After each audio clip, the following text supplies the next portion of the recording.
Hi, I'm Monica Bay, Editor-in-Chief of Law Technology News, and I'm with Judge John Facciola. It's so nice to see you again. It's good to be home.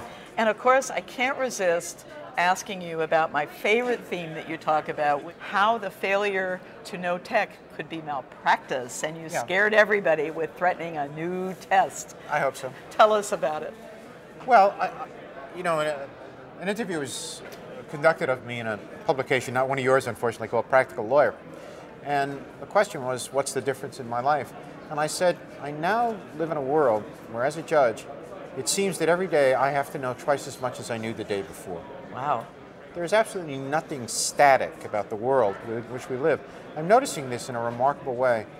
My grandchildren use technology very different from my sons.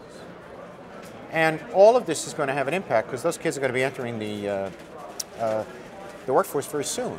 So in terms of where we are, what I'm trying to think a lot about is how we learn as human beings and how lawyers learn. And Craig Ball and I are very excited about this because the work we do at Georgetown, I know lawyers are going to be terrified when they hear this, we actually test people on arrival as to their technological competence and test them upon their departure after our course. And we're delighted to report the numbers go right off the chart. So we're always looking for different ways to learn. Now, in terms of malpractice, as I say, I think it's coming.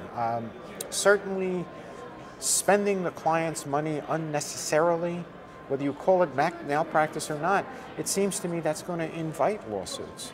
So when a lawyer says you have to do it this way, and there is a cheaper way to do it, I'm glad I'm not that lawyer's malpractice carrier. Last week I saw a remarkable demonstration by Bennett Borden explaining how using predictive coding, he took a client's database, had nothing to do with litigation, he was just trying to simplify the client's life, and he reduced it from millions of documents to a handful.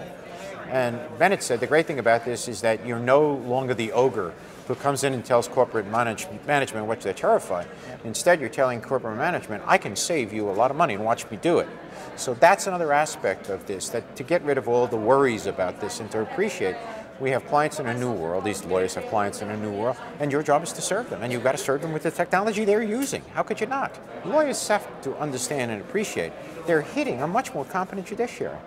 There's a book out called Software and the Law, which is a highly technical publication. It's written by a federal judge, Fran Allegra. Wow. So the notion you're going to walk into a courtroom and beat a judge who doesn't understand this stuff is gone. Come with me to the training of the new magistrate judges. It's a room full of people in their 40s. Does anybody think they don't understand this stuff? So lawyers are living in a new world. It's an exciting world. I would hope they would find that it's exciting as the rest of us do. Well, thank you so much my for pleasure, your Monica. time. It's an absolute pleasure. I'm Monica Bay, and we'll see you on the next edition of Law Technology News videos.